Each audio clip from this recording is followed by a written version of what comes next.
Thank you, everyone, for your time and for allowing me to speak on this wonderful subject and the subject matter and the personality. It was wonderful. However, this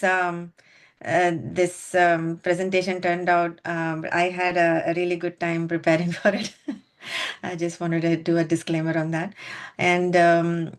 Uh, Yes, please bless me that I do justice for this topic and for this personality that we are going to discuss. That um, I completely bring in the mood of this personality and not add anything on my own, but only repeat what has been said by the acharyas and the gurus, and so that it is in line of the Guru Parampara. Thank you so much. Okay, just want to try to start this sharing. Share.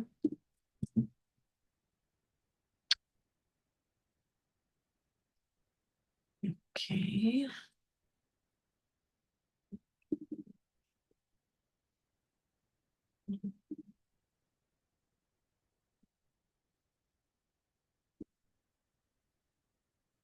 I hope everybody can still see my presenter view and not the notes. Can somebody confirm, please? No, we can see your notes, Mataji. Okay. This is where I don't know what to do. Maybe stop sharing and then, yeah, I No, don't know. in the top you can do display. Go to display and then swap presenter or something. Display. Display is not there.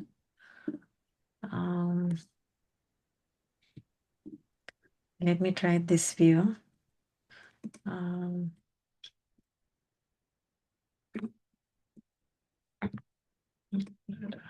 Okay. How about now? Same? Yes, Yes, it's the same. Mataji. And now in the top, do you see a display in the menu in this option? Your display, and then you can do swap something. Swap. You don't see it. Okay, I don't see your screen actually. I don't see a display as in the Zoom, or it's in the top of the. It is in the PowerPoint. It's in PowerPoint. PowerPoint. Okay. Okay. Yeah. No, I don't see that menu option. Because it's in full screen. Okay, display. I'll just hit escape. There's no option for display. There is arrange to slideshow window. The display option. Design. The display option shows up only after you start hitting present. So if you go to the bottom and hit present, Yeah. Now we are able to see. This is the right view. No, but then she's But not I able to see can't the see. notes. Yeah, I can't see the notes. Okay, so now there are two one option. things. This is the one that you have to share on. You're sharing the entire desktop. Yeah. You don't need to share the entire desktop. Yeah. Got it. Share only that part. Yes. I think yes. PowerPoint. Okay. I thought I clicked only that. Okay, anyways. Okay. No. Oh, still. Oh, Krishna. So can you? Maybe I can do without the notes. No. I'll Maybe try. start the presentation, Mataji, in presenter view. Yeah, I Then tried there will be no without sharing Okay. your screen. Okay. And then there will be two things. One will be the actual slideshow, and one will be with the presenter view. There will be two different windows or tabs. I think Windows in this case, because you're using PowerPoint application. And then what you do is when you share after that, you share only the one that is showing the slides. Okay. Got it. Yeah. Yeah, back. Yeah, now we can see the slide, Yes, yeah. but not the notes. You can Yeah. you see the notes? Yeah, I see it in the other side. Yes, I do. Correct. Yeah. Yeah, I have to these things. Yeah. Thank you.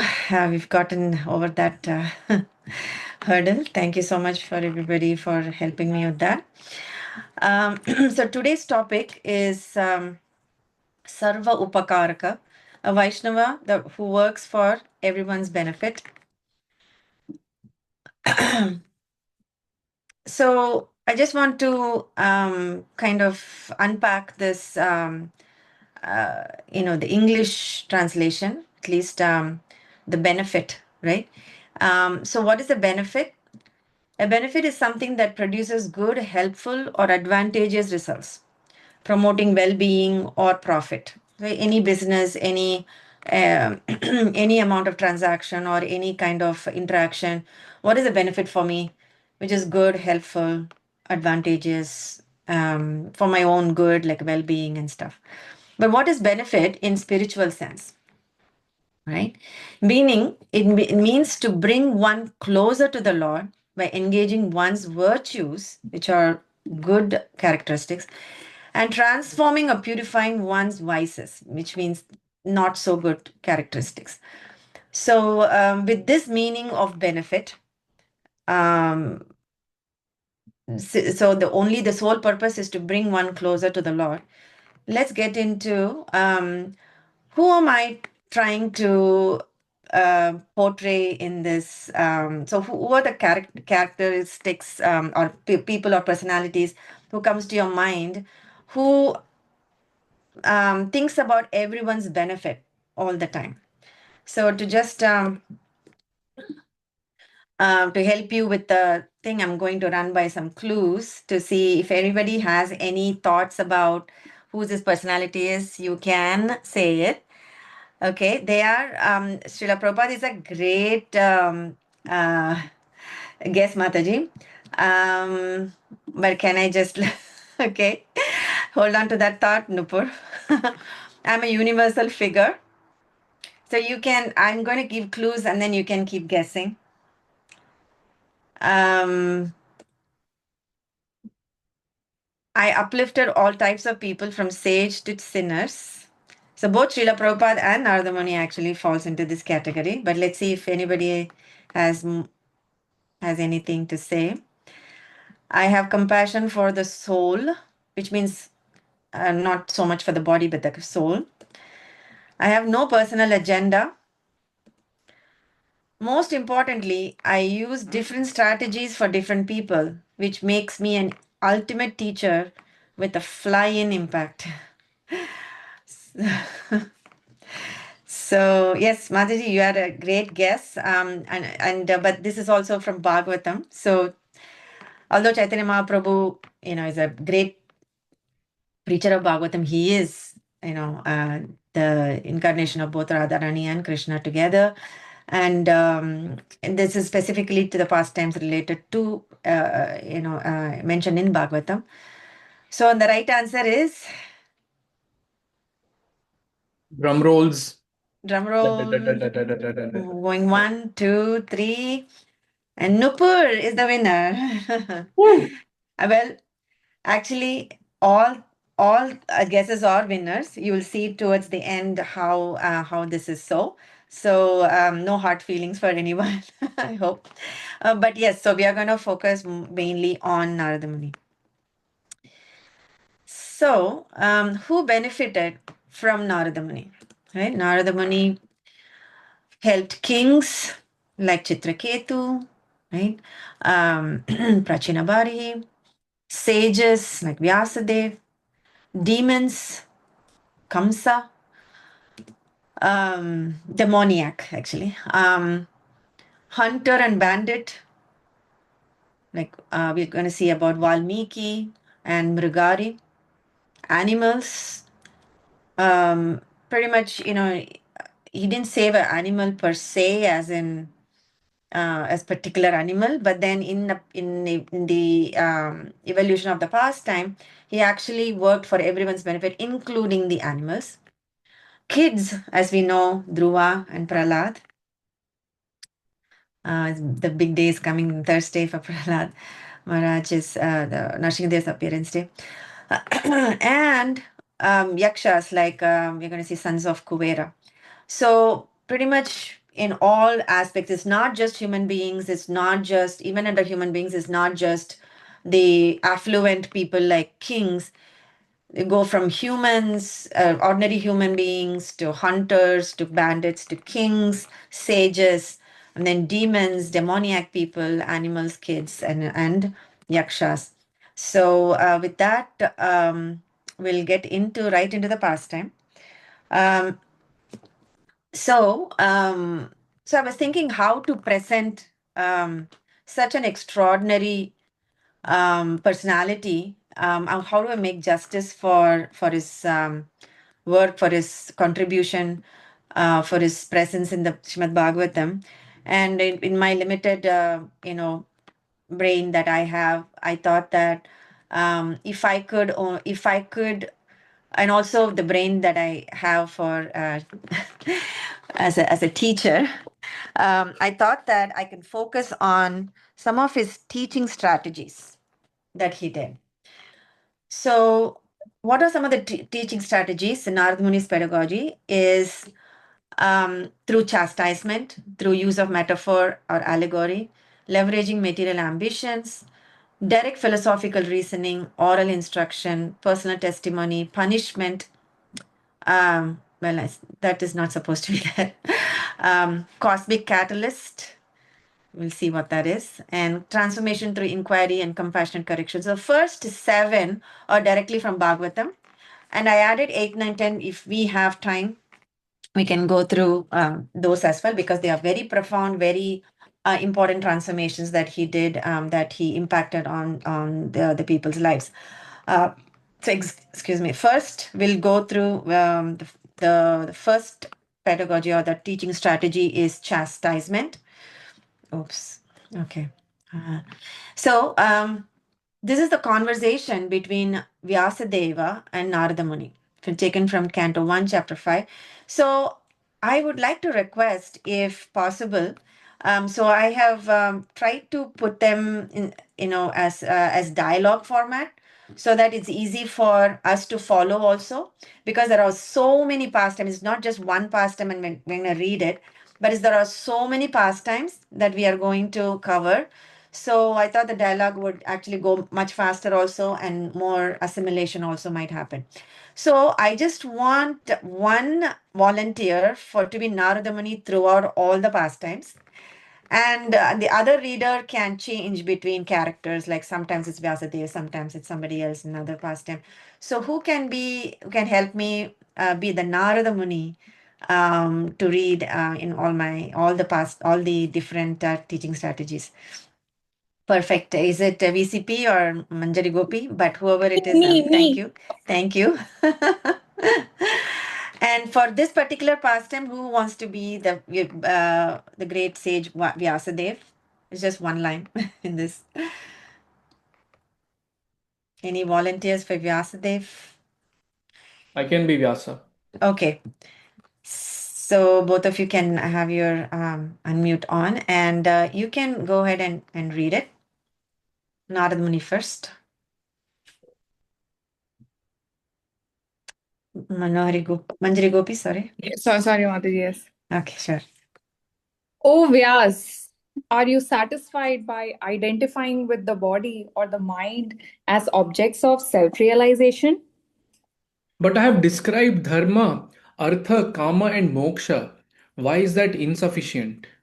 You have not actually broadcast the sublime and spotless glories of the personality of Godhead.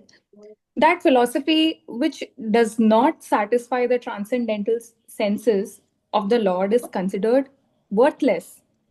Those words which do not describe the glories of the Lord, who alone can sanctify the atmosphere of the whole universe, are considered by saintly persons to be like unto a place of pilgrimage of crows. The people in general are naturally inclined to enjoy, and you have encouraged them in that way in the name of religion. This is verily condemned and is quite unreasonable. Thank you, readers. So you can see the chastisement that is happening here. First of all, he called out the philosophies or the the transcendental scriptures or the various work that Vyasadeva authored to be kind of worthless because it did not glorify the personality of Godhead, and also is said considered to be saintly persons. Like for so, how is he comparing it? Where those words who do not describe the glories of the Lord, who alone can sanctify the atmosphere, right, or considered to be a place for pilgrims for crows, right? So he's kind of chastising. And after this, Narada Muni goes ahead and narrates his own lifetime, in his lifetime, where he was a son of a poor maidservant, and how he, just by hearing and serving the Bhakti Vedantas, he was able to chant the Lord's holy names and was able to have darshan of the Lord. So that inspires Vyasadeva. So what is the teaching style? How is the teaching style useful? Is Vyasadeva is too advanced for the direct instruction or gentle confrontation, right? He knows everything. He knows the truth. Um, he knows the philosophy. He talked about at length in all the other scriptures that he's authored. Only a sharp truth would break the subtle ego and reveal the blind spot that he had. Um, so you would also see that actually Vyasadeva also had already come to this conclusion right before this chapter 4 in Canto 1. He already says that, maybe I'm feeling dissatisfied because he's guessing that because I'm not glorified the Lord. But when Narada Muni comes and chastises and says, yes, you have to glorify the Lord, then he understood. And then he goes ahead and gives this wonderful um, a text epic of Srimad Bhagavatam, where he's glorified the Lord from in and out at all angles, and with which we are all benefiting now. The whole mankind is benefiting out of the work that came out of this conversation. So how does this chastisement? I just want to also, for every pastime, I just want to also do a side by side with Prabhupada. So, what does this chastisement do is that it attacks the false ego and not the person. If it is done right, right? If it is done right, then it attacks the false ego and not the person, and is always mixed with affection.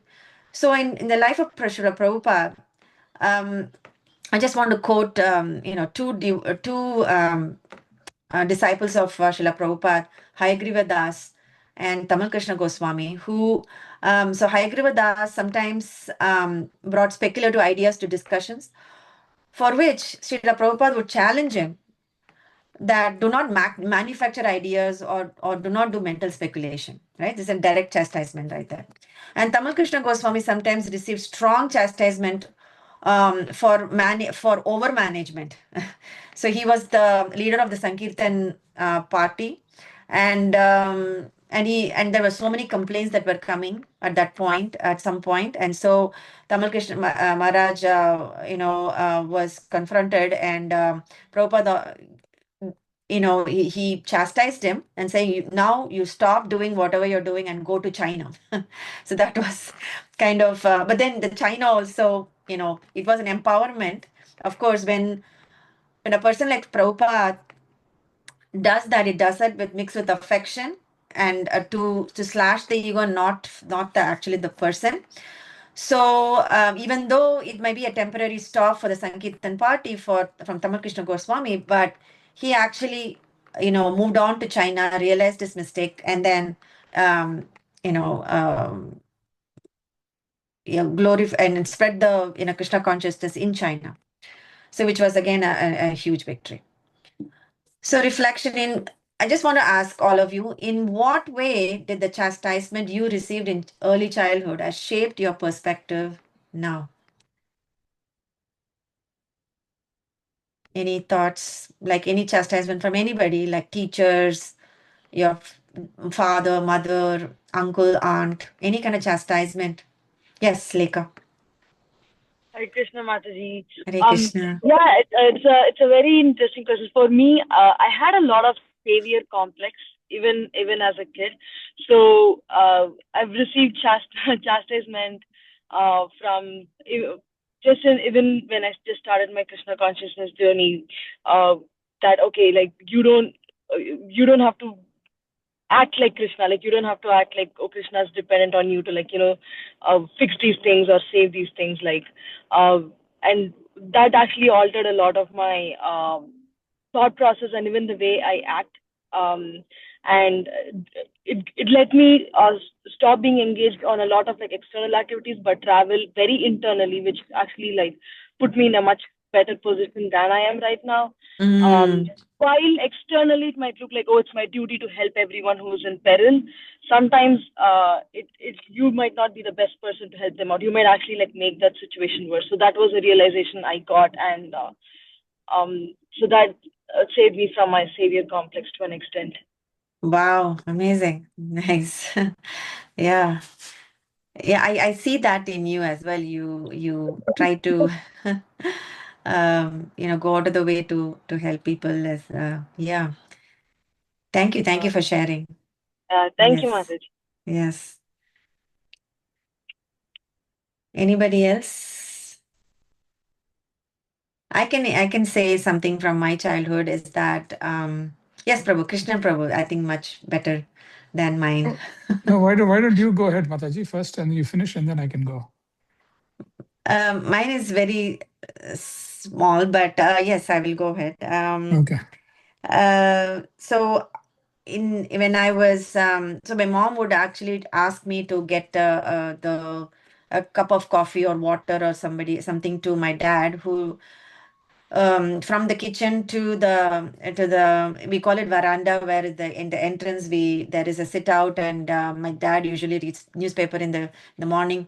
So obviously being the youngest, I was tasked with this.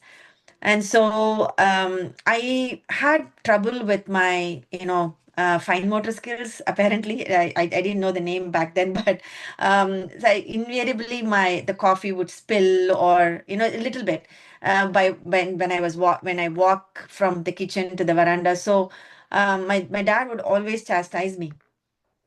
Um, you know why do you have to spill that, like you can't even bring it. Why did mom give you the task? Why can't you just bring it? So it's like it's every day this happens. And so that has carried on. And there is a psychologically in my head, it's put in my head that I cannot do this. I cannot carry something. So if I'm not conscious of it, it spills even today because of that the sheer fear of chastisement that I got. But that also put me in a way to be in the moment. So that is one thing that I wanted to share. Yes, Prabhu, Krishna Prabhu. Yes. So my chastisement, I got it from a professor of mine. So back when I was younger, I think I would always be super critical. I would, if somebody did something, I would point the flaws first and only point the flaws. So, and I didn't even know I was doing this, but this is just something that was inbuilt in me. And so it so happened that I was in a class, and the class happened. It was a really nice class, and then the teacher asked for some feedback, and then I only pointed at the one thing that didn't go well in the class. So he took me to the side and he explained to me what I was doing and why it may not be perceived in the right way. And then he explained to me how you should, how it affects others, and how others might perceive it. Until then, I had never thought about it. Only when he mentioned it, I started thinking about it, and then I think I've changed from that day on. Wow. Yes, and I've started, holding back and not being critical. Nice. Was it a gentle chastisement or is it a real It hard it was one? a gentle Okay. chastisement, but he Yeah. made me see he wasn't soft on me. He told me that this is not this is not good, and he was very Okay. clear in his way in Okay. which he explained it to me. But he did Got it it. privately with me. Yeah. Great. Yes. Yes. So that shaped you kind of now you think about it and then you try to see different sides and not just the faults, right? So Yes. it is like Yes.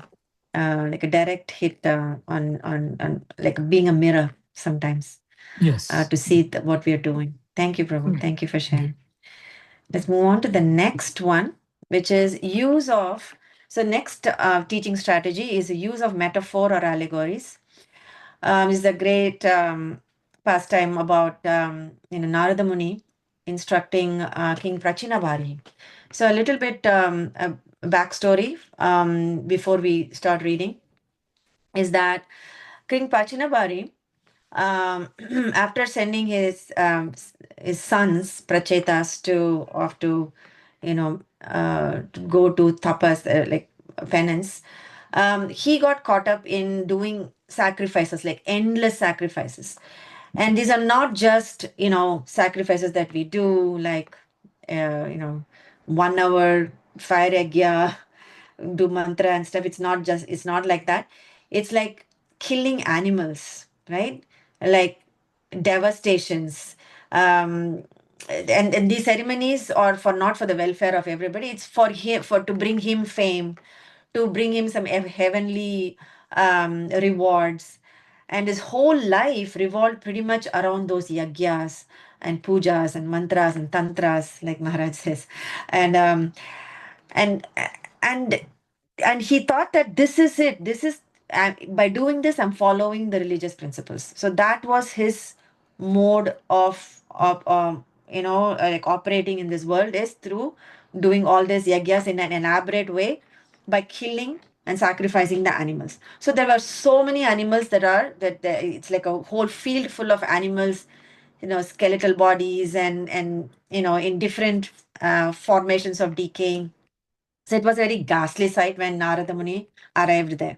And then he thought that, okay, I could use this strategy perhaps. And then Narada Muni started talking to him about, a man named Puranjana. He was just telling a story about a man named Puranjana who lives in the body in the city of 9 gates. And he talks about his friends, enemies, and the struggles he's going through, and then the material desires that he has and the entanglement that he goes through in his life. And then symbolically he's trying to show that the ritualistic karma cannot free a person.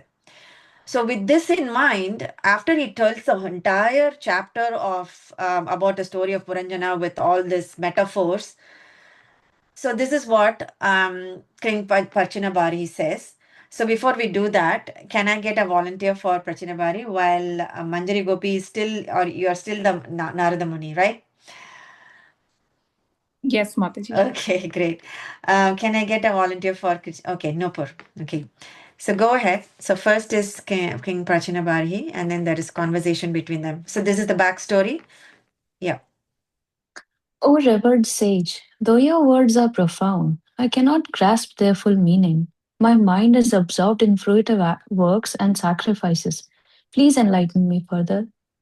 My dear king, the story of Puranjan is the story of every soul. Puranjan represents the living entity who, desiring enjoyment, enters the city of 9 gates, the human body, and becomes bound by the senses and the mind. His wife, Pramada, is material intelligence, which causes the illusion of I and mine.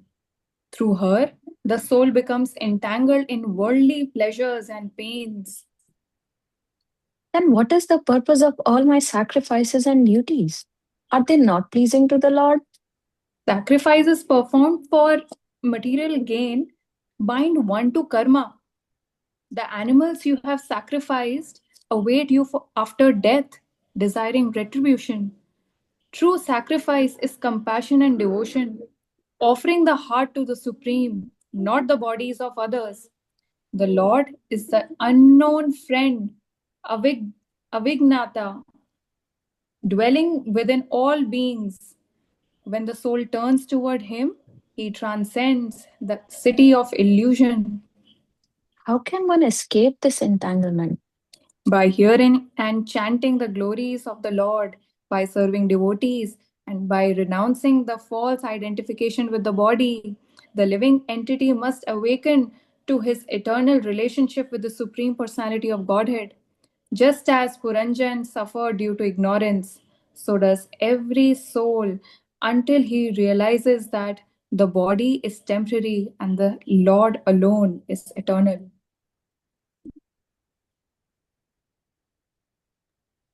Your words pierce my heart, O sage. I see now that my sacrifices were steeped in ignorance. I shall abandon them and seek the Lord through devotion. Then you have understood, O king. The purpose of life is not to accumulate merit or wealth, but to awaken love for the Supreme. When one sees all beings as a part of the Lord, compassion arises naturally and liberation follows. Thank you, readers. So by this way, the Narada Muni used allegorical explanation of what a soul goes through and what is the body, what is the soul, who are the friends, and who's Avigyata, the super soul that is in the body, that is in every living entity. When one turns towards the super soul, that's when the transformation happens.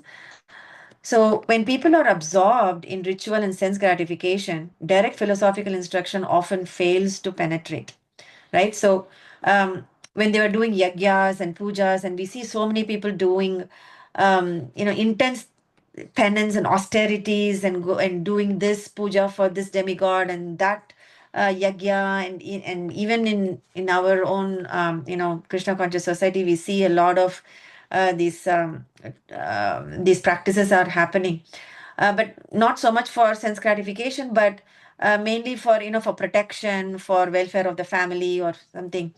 So when you go and say, hey, don't do this, this is not all good, the direct philosophy, if you just tell them, that may not work many times.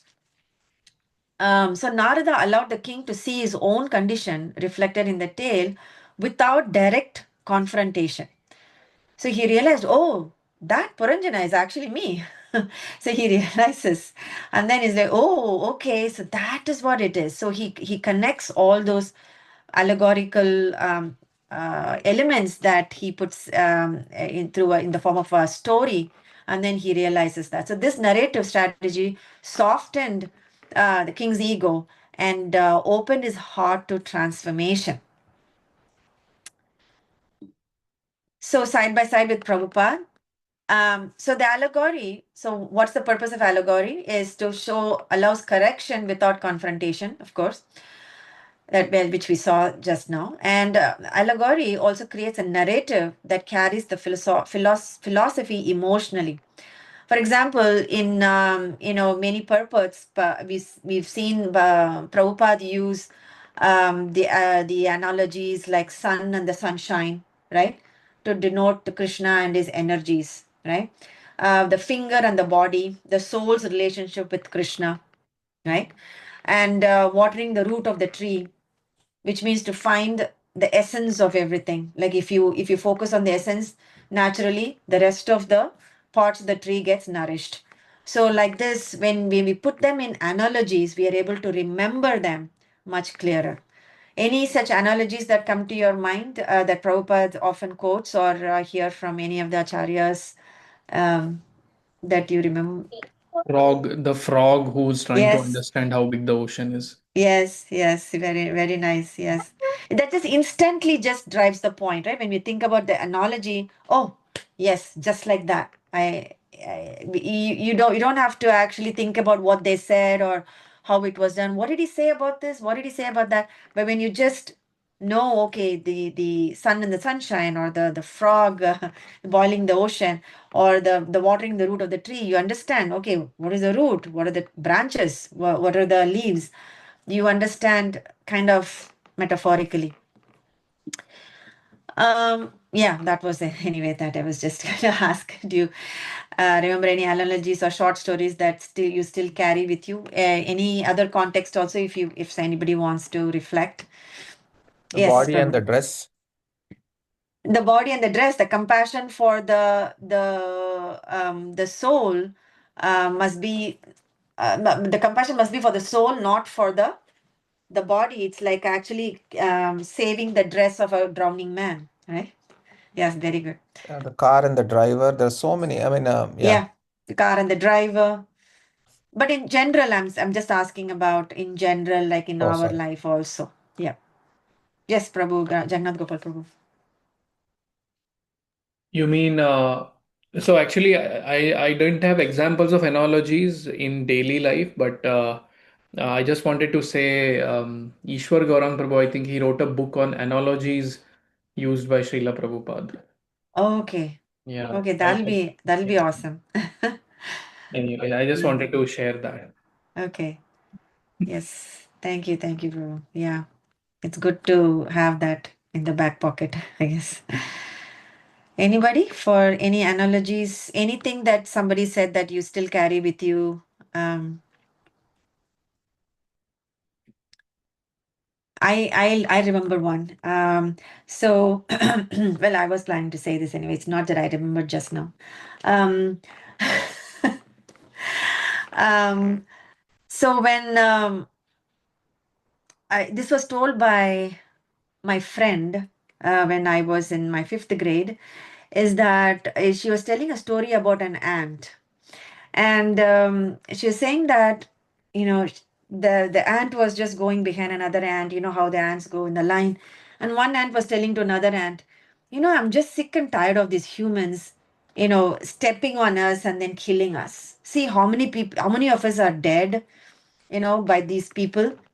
So then the other ant said, "Why don't you pray to the Lord?" So it was a great advice. So the ant said, "Okay, great, I can pray to the Lord." So the ant prayed, when somebody stepped on me, death should happen. Right? So they so what it meant for the death should happen for the person who stamped, but actually what the Lord said tatastu, and then actually the ant got killed, because the prayer was not clear. That was the point of this whole story. So from that point until now, whenever I make a prayer, I actually say it very clearly what I want and what I don't want. So that actually is still carried with me till now. That was just something that's funny and useful, I hope. Very specific, Mataji. You definitely won't get into situations like what is that, Indrari versus Indrari? Yeah, yeah. One Indra, what is that? Um, Indragop. no, it's Kumbhakaran. He also, Oh, his tongue got yes. twisted. What is that, Som Prabhu? Indra versus Nidra something, right? And then Um, he immediately falls down asleep. yeah. That's a So, great story too. Yes, I yeah. remember this. Yeah, but yeah, this is a very nice one actually.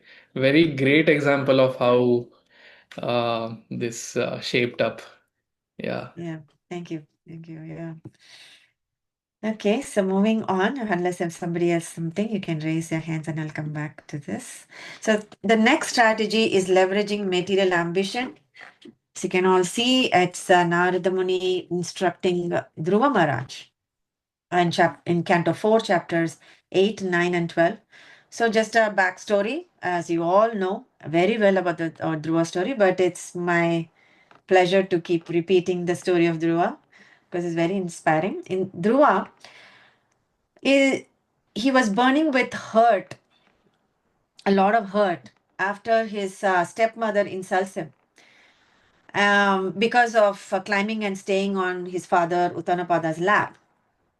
And what hurt him more was that his father stayed silent, and he did not come for his rescue. And that pain hardens into fierce determination to get a kingdom greater than anyone, not just his father, not just his grandfather, more than his great grandfather. So when his mother Suniti tells him that only the Supreme Lord can fulfill such a desire, Dhruva immediately walks out, straight out of the palace, towards the forest to find the Supreme Lord, in search of the Supreme Lord. So that is this whole scene. And I just need a volunteer for Dhruva. I can be that volunteer. Okay, thank you. Okay, so Manjari Gopi. My dear boy, I can see that your mind is disturbed. Why are you so affected by words that insult your honor? Such agitation is not fitting for one who seeks the truth. My dear mom, I was rejected by my stepmother and prevented from sitting on my father's lap. She said I was unqualified because I was not born from her. I cannot tolerate this. I want a position greater than anything my father or grandfather has ever attained. What should I do, mom? You are very young. Praise and insult come and go. A thoughtful person tolerates such things. You should return home. This desire for revenge and superiority is not appropriate for a child. Well, your instructions are correct, but they do not satisfy me. My heart will not accept them. I cannot go back. I want a kingdom greater than any ruler has ever had. Please instruct me in a way that will help me achieve this. Hmm. I see your determination is firm. Since you will not return home, I will give you instructions that will lead to your goal. If you follow them carefully, you will attain both material success and spiritual perfection. Please teach me, mommy. Please teach me. I will follow whatever you say. Mommy. Mom, Muni, maybe. Muni. You meant Muni, right? Muni, Muni. go to Madhuvan on the bank of the Yamuna. Bathe there and purify yourself. Sit in a clean place and fix your mind on the Supreme Lord. Worship Him with full concentration. Chant the sacred mantra and I will give you. Meditate on His form. Control your breath, senses, and mind. Reduce your eating gradually. With devotion and discipline, you will see the Lord. I will follow your instructions exactly. Because of your determination and the austerities you will perform, the Supreme Lord will appear before you. You will obtain the position you desire, and later you will attain the highest spiritual destination. Jai. Thank you, Dhruva, Narada Muni, and the so-called mommy. Um, when someone has a burning desire to achieve something materially, it would help to gently point out um, sorry, I was just looking if there are any chat messages. I wasn't looking. So when someone had a burning desire to achieve something materially, it would help to gently point out, hey, I think you're watching too much news or Netflix or binge watching. Maybe it's gently nudge, which Narada Muni did. But when the motivation to achieve is stronger, like I want to binge watch the whole series of episodes or whatever, then the guidance to achieve it, then like, so the Narada Muni is actually helping him to achieve whatever supposed to be achieved, and gently redirects that ambition to transform spiritually, right? The redirection of the ambition often helps them to transform spiritually. How does he do that? By giving him the mantra Om Namo Bhagavate Vasudevaya, and also by um, teaching him how to follow certain austerities, and so that to help him in cleansing the senses, and thereby, and then later on that Dhruva says that, oh, when after seeing the darshan of the Lord, he says, um, I've been just looking for broken pieces of glasses all along, when I can behold a priceless jewel, which is the love of Godhead. So this is how the story transpires. So for this teaching strategy, so how with Prabhupada, so it's Prabhupada. So this teaching strategy uses redirection instead of rejection, right? Okay, you want to have this, yeah, you can have this, but there is also something better, right? Gentle redirection, and find the essence beneath the desire of what we truly need. What are we actually looking for? So, how did Prabhupada teach this, leveraging material ambition? So, he's, one of the things that attracted me towards Krishna consciousness was the fact that, the spiritual life and the material life are not separate, right? The fact that we can use everything in Krishna's service, our wealth, talent, influences, everything, Yukta Vairagya. So, how did Prabhupada use that in his own, preaching of Krishna consciousness in the West? By any guesses what was the major influence that he had for leveraging material ambition? One particular person's material ambition he leveraged. Prabhupada? Yeah, Prabhupada leveraged somebody's material ambition. Alfred Ford. Yes, that is also correct. Yes. Oh, of course, I know the answer now. Yeah. I I mean, I You know can the say. answer that you are looking for, but I Okay. will let others chime in. Yeah. Anybody? I can say that is not from US though. From George Harrison. yes. Yes, George Harrison, through Prabhupada's instruction, produced Hare Krishna Mantra album, funded, yeah, somebody also said, Nandini and Ritesh Prabhu, funded Bhaktivedanta Manor, and created the huge revolution in the world, which attracted so many youngsters at that age to Krishna consciousness with the My Sweet Lord, the beautiful music, the song by George Harrison and his group. So yes, Harrison Ford is also. I'm sorry, Harrison Ford, Alfred Ford. Harrison Ford is an actor. I guess you all see where my material ambitions are. You just redirected it in a class. In other way, maybe. I found the back door for this. um, yeah, so reflection is, how have you dovetailed, yes, Krishnan Prabhu, your material ambition towards service to Krishna? Yes, your thoughts, No, Prabhu? I just wanted to ask you, are there examples of Radhanath Maharaj redirecting people's material ambitions to the service of Krishna? I've heard of at least one, but That's a very good point.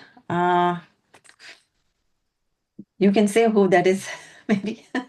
actually, he had a company called Nest Technologies, Oh, and this I heard in a class that when the Chowpatty temple was being built, this person had, I think he had committed his, his earnings to the temple, and so Maharaj then directed him to, to whatever profits he made. I think the company went public in the U.S. Whatever profits some of the profits that he made to direct towards the Chowpatty temple, towards the Chowpatty temple.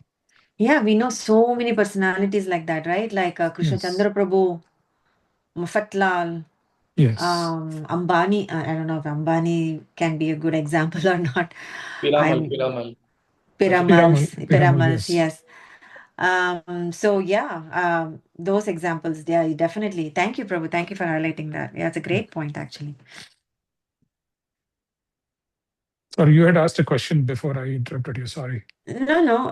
Yeah, it's perfectly in line with what I had in mind. I just wanted to know if anybody has any reflections on how have you dovetailed your material ambition towards service to Krishna, or do you know anybody who has dovetailed it in from examples that or you interact with, acquaint with, who has successfully dovetailed it towards the service to Krishna?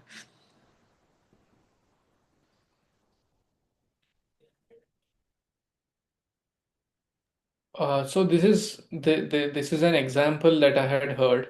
Not like this is not like an ambition. This is more like something that was predicted in that person's horoscope. But they very nicely dovetailed it in a nice way, not exactly towards Krishna, but in somewhat of an indirect way. So in their horoscope, it was said that they have a lot of blood on their hands.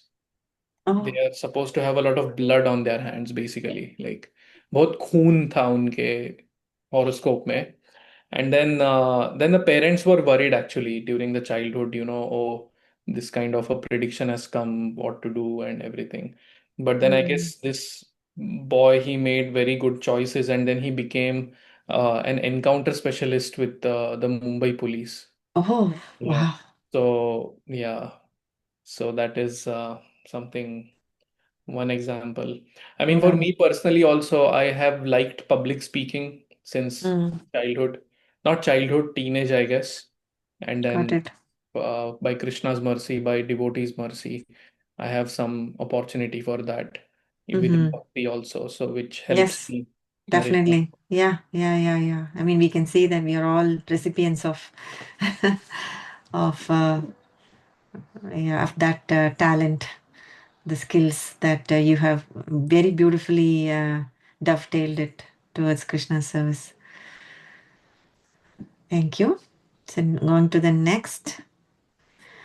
Direct philosophical reasoning is the next strategy. Narada instructs King Chitraketu in Canto 6, Chapter 15. So backstory of this is that Chitraketu, he has a son, Harshashok.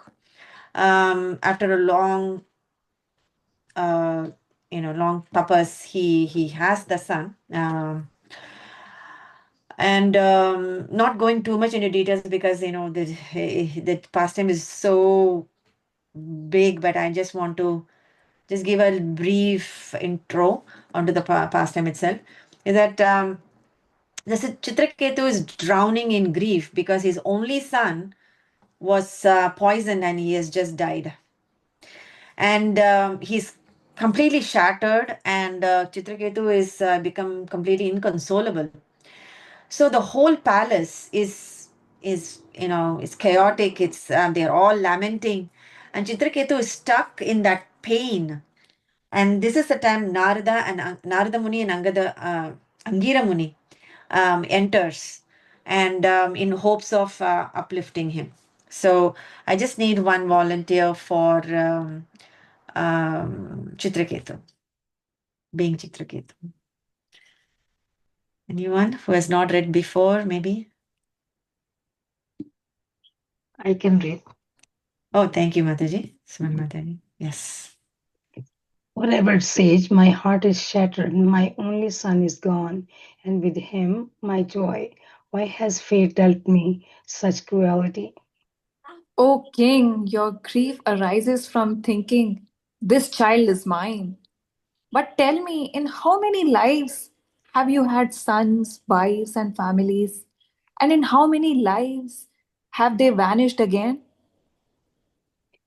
Still, the pain feels real. How can I not lament for one who was so dear to me? The body you loved was only for a only a temporary garment. The soul who inhabited it has worn countless such garments. You weep because you identify with the body, but the soul neither dies nor is born. If the soul is eternal, then why do we suffer separation? Because of attachment born from ignorance. Relationship, relationships in this world arise from karma, just as two travelers meet briefly on the road and then part. The wise do not cling to what is destined to change. Then what is my true shelter? How do I rise above this sorrow? Turn your heart toward the Supreme Lord, the eternal friend of every soul. Through devotion, the knots of lamentation and illusion are cut. Take this sacred mantra and meditate upon him. O Narada, your words lift the weight from my heart. I feel clarity returning. I will follow your instruction. With sincerity and steadiness, chant this mantra. The Lord will reveal himself to you, and your grief will dissolve like darkness before the sun. Thank you so much, Siman Mataji, Manjari Gopi. Um, so after this, Narada Muni even predicts that even 7 days you will see the Lord, you will get darshan of the Lord. And then later on, Chitraketu, we know the story goes on to the Vritrasur pastime and on and on. And finally, he attains the supreme abode of the Lord. So Narada Muni shattered Chitraketu's grief by directly teaching the eternal nature of the soul and exposing the illusion of body relationships. So at that point, when the grief was so strong, so inconsolably, painful, when somebody is going through such a grief, right? Um, the best strategy is to just directly cut through that illusion, that like a jolt, right? And the best jolt is through giving the direct instruction, direct philosophy at that point. Some may argue against it, but this is what Narada Muni did. Um, so I guess he taught that the eternal nature of the soul and exposing the illusion of bodily relationships. This is the strategy used, and it was helpful for Chitraketu to immediately jolt down and come back. So also some story after this, what happened is that Narada Muni actually does a miracle. He actually says what he does is he raises the son's body from death to, he comes alive, the son comes alive. And then Chitraketu was so happy, saying, my son. And then the son starts speaking. The soul, maybe the voice of the soul, speaks and says, uh, you know, uh, who are you? In which lifetime is am I your son? And in which lifetime are you my father? I had many fathers, and I've been in many lifetimes, and I've been sons in many different lifetimes. So I'm not able to distinguish which lifetime are you my father. So after hearing this, he gets a shock. It's like a jolt. It's that is the direct philosophical reasoning that he did. He's like, the soul um the soul's eternal friend is the Supreme Personality of Godhead, and the body keeps changing, just like the two travelers meet. He also talks about the particles of sand coming together and then just dispersing in the wind. It's our lifetime relationships are like the sand, just coming together for a brief momentary time, and then by the blowing of the wind it just disperses. So it's something like that effect. He's just saying that the relationships are so temporary, and our only relationship that is eternal, that carries from lifetime to lifetime, is our relationship with the Supreme God. So with that, he's convinced. So parallel to Prabhupada is that this strategy cuts illusion instantly and confronts the misunderstanding with the uncompromising truth. Like it's uncompromising. There is no, like, oh, you can do 50% worship, and then rest you go and grieve, or it's like you do this or suffer. It's like uncompromising. So how did Srila Prabhupada use this, right? He mentioned, his initial teachings are, even now it's the main the theme for Bhagavad Gita or any kind of the knowledge is that you are not this body, you're the soul. And when someone said to Prabhupada that I am God, Prabhupada said, if you're God, why do you need glasses? So he was wearing eyeglasses and stuff. So so it's like just cutting it through. Like many he Prabhupada actually condemns Mayavadi, saying that I can become God. I am God, I can become God, right? So how does it cut through? By saying, can you lift Govardhan hill in your actually the left pinky? Forget even the left pinky. Can you just lift it at least both hands with all your might? You can't. Yeah, all the pastimes that Krishna did, only the Supreme Personality of Godhead is entitled to do those things. So nobody can claim ourselves to be. That's the main reason that he was mainly against the Mayavadi philosophy of one can become God, as opposed to our philosophy of we are always our natural or our eternal constitutional position is to be always the servant of the Lord, or even better, servant of the servant of the servants of the Lord. Um, so I don't have many other points where Srila Prabhupada used the direct philosophical reasoning. If anybody wants, they can add how Prabhupada cut through the direct philosophical reasoning in any of the any specific stories or specific examples. My reflection for you all would be, have you been successful in using direct philosophy with your family and friends? Has it worked? This is a very controversial question, because the earlier or the initial phases of Krishna consciousness, we are so fixed up in KC, they say. And we think that oh, this is the truth, and I want to tell all about it to my family members. And then we take there and say, oh, this is Maya, that is Maya, we cannot eat onion and garlic, and I don't want to, I don't want you to cook. And we'll tell our parents, or tell our mom, I don't want you to cook for me because your consciousness is all this, right? These are all direct philosophical, kind of way to say to others. Has it worked? Any thoughts? I'm not saying is it right or wrong, but I just wanted to know if how does it work in today's time, place, and circumstance. I guess it depends a lot on the receptivity of the family members. For some family members, philosophy just works Yeah, for some, but it's rare though.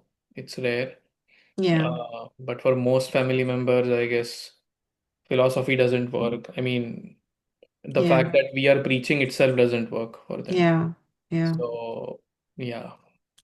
Yeah, even to some extent, let's say we or somebody is grieving of a loss of a loved one, we cannot say, hey, I know you're not this body. It works. It worked for Chitraketu because he's already probably in that elevated state, and it's just it was a catalyst for him to just come out of uh, that loop that he was, or a spiral he was in. But for many of us, even for devotees, it's very hard. But yes, we are just going through some of the pastimes that Narada Muni had, has changed lives. So yeah, we don't have to answer this or like a right or wrong question. It's not a right or wrong question. It's just a reflection. Thank you. Anybody has any other thing to say? Okay. Can move on to the next. Is oral instruction. Right on time for this week's major festival coming up. It's Narada Muni instructing Prahlad in the womb to make way for the appearance of Nrsingadev. And this happens in Canto 7, Chapter 7. A backstory is that Hiranyakashipu has left to do his, long austerity. I'm not sure how long of a period he does. Is it 365 days? I'm not sure how long he does that austerity. 10,000 years I heard. 10 I think. 10,000 years? Yeah. But he comes back when Prahlad is 5 years, no? Right? I don't know how many years did Hare Hiran Krishna. Yes. I just heard this in a class by Sudarshan Prabhu just last week, and he said that Kayadu actually asks Narad Muni to not let the baby be born till Ah, Hiranyakashipu is back or something like that. So okay. Okay. Got it. So yeah, I just did a quick Google search. It says some scriptures say 36,000 years, some scriptures say 10,000 years, Okay. some say 100 heavenly years. Okay. Wow. All glories to Kayadu Yeah. for holding on to the baby. Yeah, thank you. Thank you, Prabhus. So yes, so Hiranyakashipu has left for his long austerity, many thousands of years of austerity.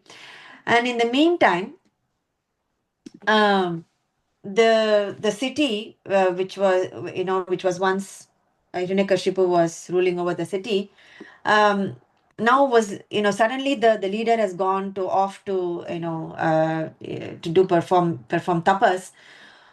So what happened is that the devatas headed by Indra, they conquered that city where the Hiranyakashipu was ruling, and then he occupied the throne, and then all the demons were running here and there, skeltered. So in that chaos, they found that Kayadu was pregnant, and with a baby from Hiranyakashipu's son is to be soon to be born. So now Indra thinks that okay, this baby, if it is born, then it's the disaster for the demigods and for everybody. So he takes Kayadu. Indra captures or takes away Kayadu, so that something can be done about the mom and the baby. I don't know what, but so that the baby is not born. Right. So at that point, Narada Muni intercepts Indra, who actually is in possession of Kayadu, the pregnant lady Kayadu. So I just want to read her for Indra and probably Prahlad also. So what is this? Indra can also be Prahlad. I can do Indra. Okay. This woman carries a child of Hiranyakashipu. We will keep her until the child is born, for the son of a demon will follow the nature of his father. Indra, release her. The child in her womb is not a demon. He is a devotee of the Supreme Lord. You will not be able to harm him. If the child is a devotee, then we have no reason to restrain her. We will not interfere. Come with me, Kayadu. You may stay in my ashram until your husband returns. You will be protected here. The living entity is distinct from the material body. The body undergoes change, but the soul does not. One who understands this difference can receive transcendental knowledge. This knowledge is devotional service to the Supreme Lord. By accepting the instructions of a bona fide spiritual master, one becomes immediately liberated from material bondage. Devotional service is the natural function of the soul and is attainable in any condition of life. By hearing and accepting this knowledge, one becomes free from material desires and ignorance. The Supreme Lord is the shelter of all living beings, and taking refuge in Him is the highest duty. When my, Yeah. when my father went to perform austerities, the demigods attacked. My mother was taken, but Narada stopped them and brought her to his ashram. There he instructed her in spiritual knowledge. Although I was within the womb, I heard his words and remembered them. So this was a recount that Prahlad has when he actually tells um, his classmates.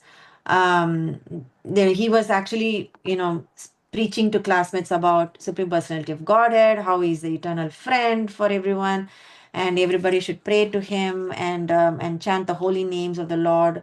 In order to free ourselves from the material miseries and on and on. And then the classmates are asking, so where did you learn all this from? And then Prahlad kind of recalls that this is what has happened, kind of a backstory, and then he says how Narada Muni came and intercepted and he uh, instructed uh, through Kayadu being himself being as in a baby fetus in the womb of his mother Kayadu. So later on, as we know, the pastime goes on to the Sanda and the Amarka, the teachers are all getting bewildered, like how all the kids are now talking about Krishna consciousness and Supreme Personality of Godhead, and Narayana Vishnu is the Supreme Lord, and then they are getting scared that Hiranyakashipu is going to just kill them alive if they don't do something, and so they go to Hiranyakashipu and say, this is beyond our thing. Your son Prahlad is just out of control, and he's preaching to he's not only convinced himself that Narayana is the Supreme Lord, but he's also convincing everybody about his about this, and all the children are all now converted to the devotees of Vishnu. So Hiranyakashipu is enraged, and then as the story goes, he confronts Prahlad, saying, I'm going to kill you, but before I kill you, I want to kill your faith.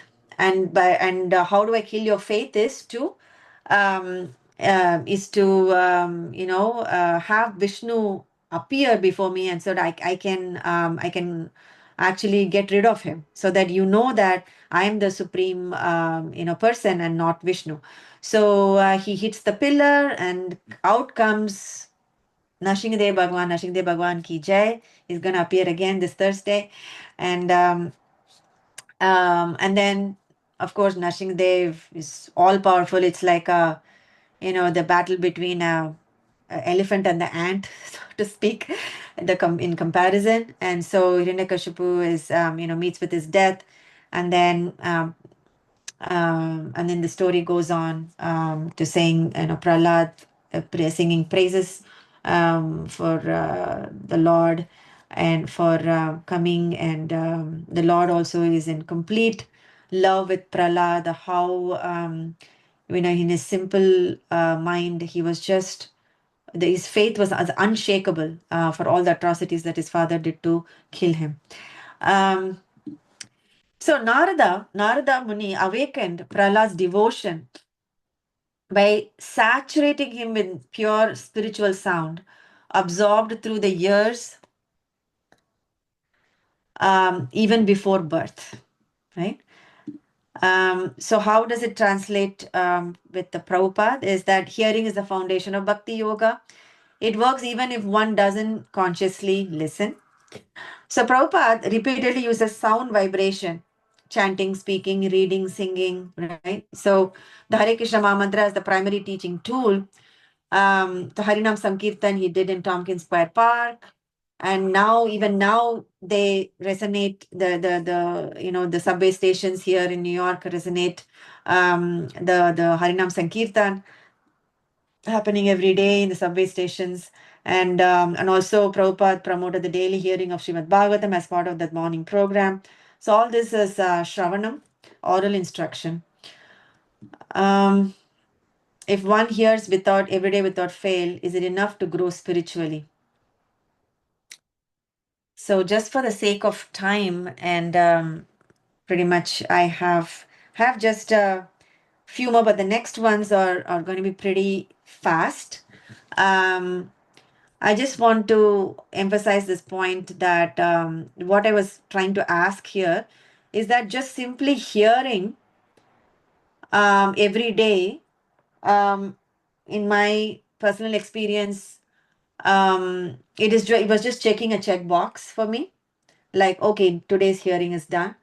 But the real assimilation happens when I pause and reflect on what I heard, and how I can see if I can apply it in my real life, the essence of it. So that was something that I just wanted to share. I can just take like 10 minutes, 20 seconds. It's not 10 minutes, but 10 seconds or 20 seconds. Any reflection on any of this about this topic that we just discussed? Anyone wants to talk?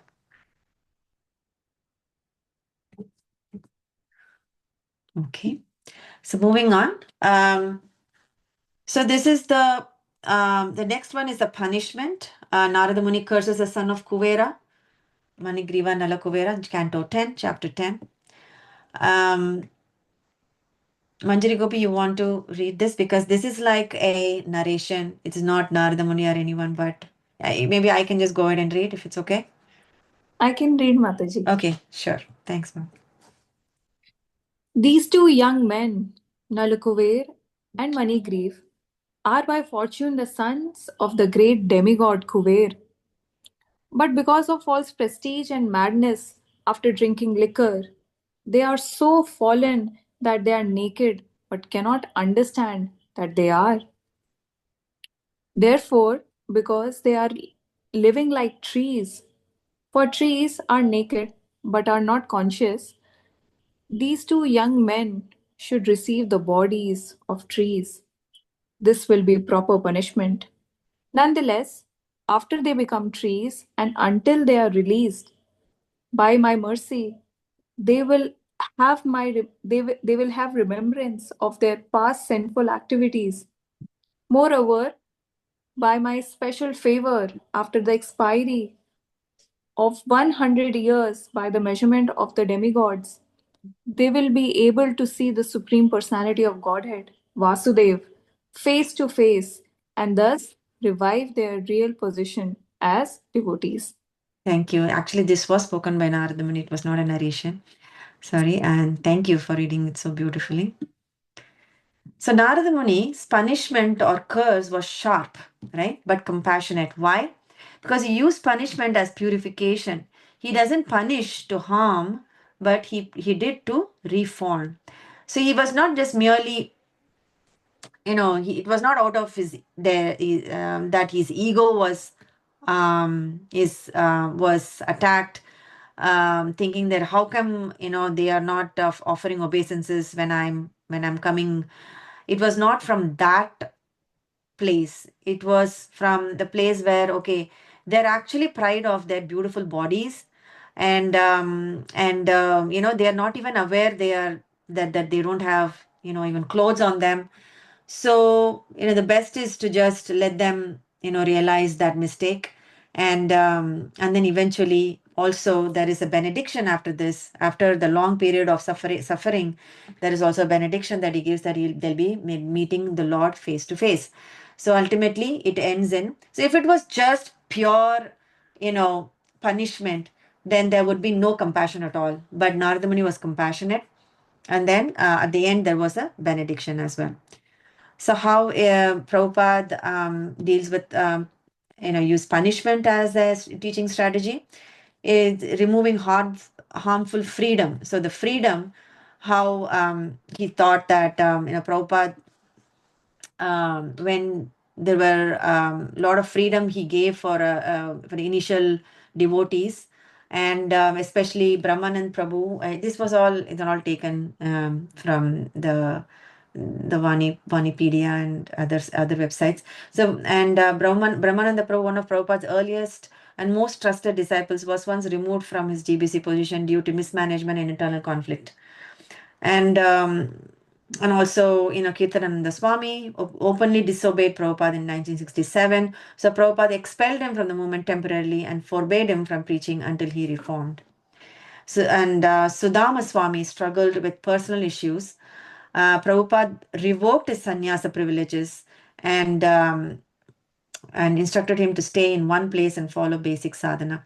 So imposing discipline and stability, stabilizing through a structure, like following four regulative principles. And there is a structure that needs to be followed. There's a sadhana that's to be practiced, so that our mind can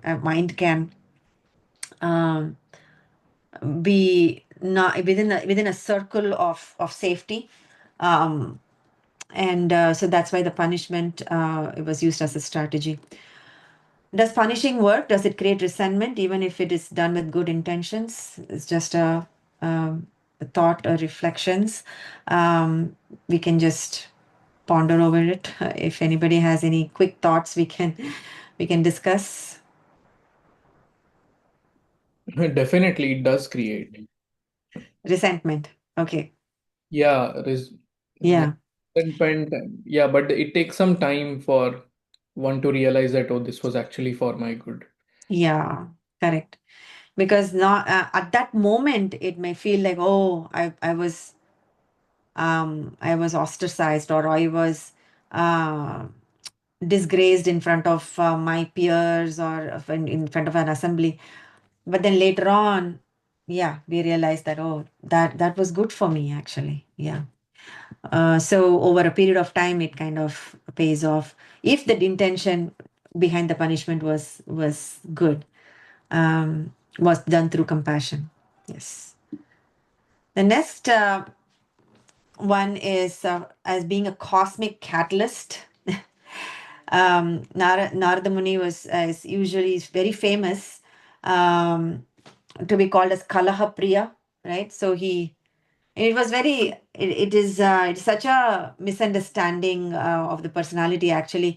While growing up, I actually remember Narada. When somebody says Narada Muni, I always think that he's just a mischief person, that he goes tells this to this person, and then he goes tells something else to some other person, and then they both fight. It was just portrayed in the cinemas and the dramas like this, by the media per se. But actually, it was not at all like that. After reading the Bhagavatam, we get the whole picture of about how merciful and compassionate um, his nature of being a catalyst for something to happen in future. Um, so this one is about Narada Muni visiting Kamsa. So I'll just kind of paraphrase it for the sake of time. Is that Narada Muni visits Kamsa twice. Once at the beginning, when Kamsa was thinking, oh, this is just first child of Vasudev, so I can just let him go. I don't want to kill. I'm only endangered by the eighth son of him. So they can, I don't want to kill the babies unnecessarily. But Narada Muni immediately visits Kamsa and says, how do you know, who's the eighth child, and they're all born from, the demigods are all taking birth in the other dynasty. So who knows who's going to be eight, who's going to be one, who's going to be two. So then Kamsa hears this and says, okay, I'm going to kill them all. So he starts killing one by one. So why did Narada Muni does it? We'll see that soon. But just hold on to that thought. So all of this is happening, and Krishna was born. He was replaced with Yashodamai's daughter. And the daughter comes to Mathura, and then the Kamsa tries to kill the daughter, and then becomes a Yogamaya, and then says, whoever you are fearing of, that boy is already born somewhere else, and is going to kill you. And then later on, when things were happening, when Krishna was busy killing demons that were sent by Kamsa, Narada Muni actually goes the second time to Kamsa and says, "Hey, Krishna and Balram are already born, and they are there in Nandagaon and in Nanda Maharaj, and Yashoda's and Nanda Maharaj and Yashoda Mai's kids. And so why don't you ask them to come, and then have them meet with you, and so you can do whatever you want with them." And then Kamsa sends Akrura to bring them. In the meantime, he also lines up these wrestlers to attack. So this is what happens. So why does Narada do that? There are several reasons. Of course, this is the next one. So, but we'll go to here. Why did Narada Muni provoke Kamsa? So there are several reasons. One is 6 sons of Marichi, the sons of Brahma. They were cursed born on earth, but they were not supposed to be like, grow up, and so their karma is just get birth and then immediately die. So there is a backstory of Kalanemi which I won't go, but there are the 6 sons of Marichi or were born ahead of Krishna and Balram. So that's why they were destined to just be killed, and so that their karma is over. um so by Kamsa killing the 6 sons, he's increasing the papa for him, and hence his reactions will come faster. So, and then he also wanted Vasudeva and Devaki to beget children quickly. So typically couples, so this is from Chaitanya Charan Prabhu, which I really appreciate from the practical perspective. He says that typically the couple will take some time to taking care of the previously born baby, so that before they get the next one. So they didn't want to give them the opportunity to enjoy the babyhood. So by killing them, there's like, okay, let's just move on, get another baby.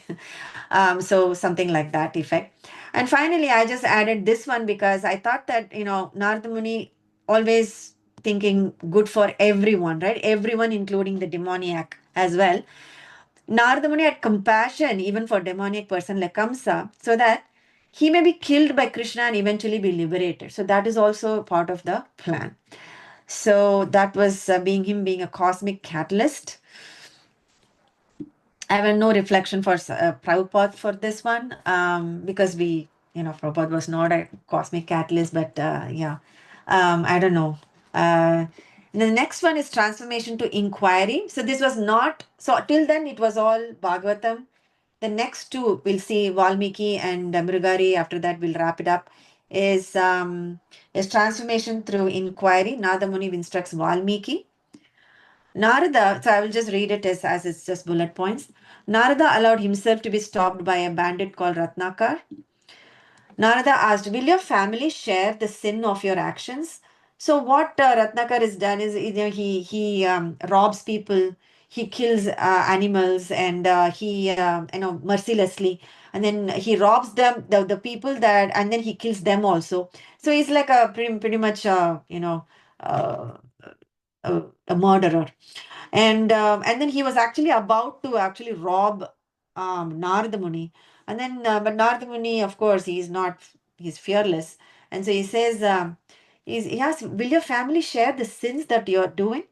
And then Ratnakar says, okay, I'll have to check with my family. So he goes and checks with his wife and the kids and say, hey, I'm doing the sins, all this for you so that you can be happy and you can have a house and nice food and stuff. Will you share the sins with me? And then the wife says, no way, your sins are with you. And my job is to take care of the family and your job is to provide for the family. Whatever waste you are providing, you own the karma for that. And the kids say the same thing. So he was shattered. Actually, he comes back to Narada Muni and said, I'm shaken. And then Narada Muni gives him the path saying, um, so ultimately you turn to bhakti, and then Narada Muni says, okay, you can meditate upon this name. He gives the name Rama, but he could not say, so he says Mara. And then by way of repeatedly saying Mara, Mara, Mara, Mara, the Ram also comes. And so Valmiki gets his name initiated by Narada Muni. And eventually he becomes the author of the 24,000 verse epic Ramayana detailing Lord Rama's life. So this is another way of transformation through inquiry. So for self-inquiry, meaning that Narada Muni allowed Ratnakar to inquire and have a self-discovery. So this was one teaching strategy. Another one, the last one, is Narada Muni sorry, I guess that is a typo there. Narada Muni instructs Mrigari. This is taken from Padma Purana. So Mrigari is a hunter who half kills the animals. So Narada Muni once visiting a forest, and he kills all these half killed animals. They are just suffering, and they are like, they want to die but they cannot die, and they're bleeding, and it was such cruelty that he's seeing. See, he was looking at the hunter and saying, why do you torture these animals? Why don't you just kill them? And then the Mirigari says that he learned this skill from his father and he enjoys seeing the animals half killed. And then Narada Muni, he could have just immediately cursed him or he could have done something like direct instruction. No, but he says that he actually gives him a vision of what his future lives will be and how these animals that he's killing now are waiting to kill him in every lifetime after this. And so, frightened about this fear of consequence, the hunter breaks his vow, surrenders, and becomes a saintly devotee. So, pretty much, and so Mrigari becomes a devotee, and through his devotion, all he does is just chants. He never, gives big Bhagavatam classes or anything, but he just keeps chanting the rest of his life, and everybody got inspired about his changed nature. So that ends all the teaching strategies. I just have this last slide where there is a beautiful, there are like two stories that I want to just share from Prabhupada's life, mentioned by Yamuna Devi and Dhanishta Devi Dasi, about Narada Muni's connection with Prabhupada. So, Yamuna Devi Dasi, London, 1969. During a kirtan led by A.C. Bhaktivedanta Swami Prabhupada and Yamuna Devi, something extraordinary unfolded when Prabhupada suddenly began singing a prayer to Narada Muni in the midst of Hare Krishna chant. The kirtan surged into ecstatic, almost otherworldly intensity, with devotees leaping, dancing, and circling the auditorium in spiritual exhilaration. When asked about it afterward, Prabhupada simply explained that Narada Muni had come to the kirtan. So he says, "Don't you see Narada Muni? He's there in the kirtan." So he was able to actually have a vision of Narada Muni.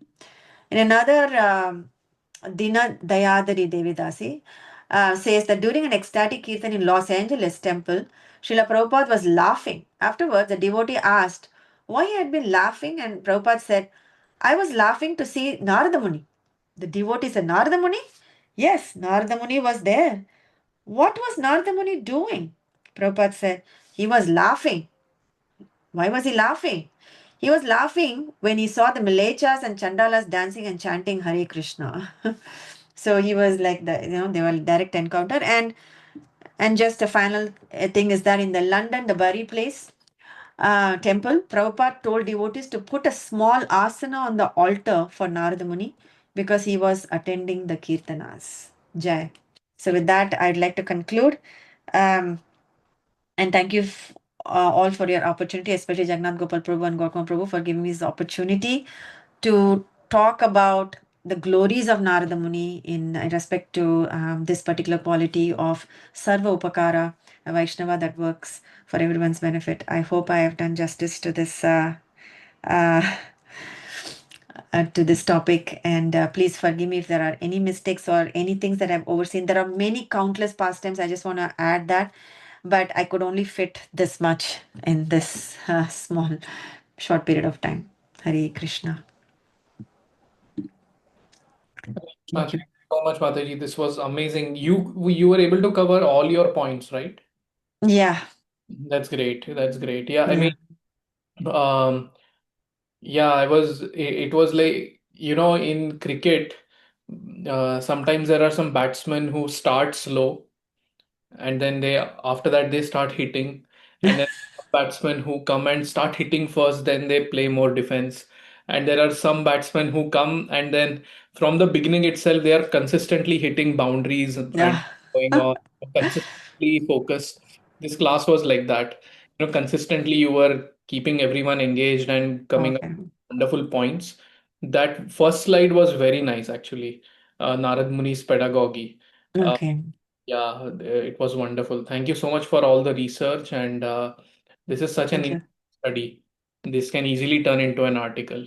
So, Thank you. Like I said, I had a lot of I wouldn't say fun, but a lot of happiness just preparing for this, and knowing the glories of Narada Muni was just wonderful. Thank you so much. yeah, thank you, Mataji. Thank you everyone for your comments. Yeah. Yeah, I also love the last slide. It was the connection that was made. When I found that, I was like, wow, okay, this deserves to be in the in my slide deck. So yeah, thank you so much. Hare Krishna. Sorry for taking extra time. No. Yeah, Okay. Hare Krishna.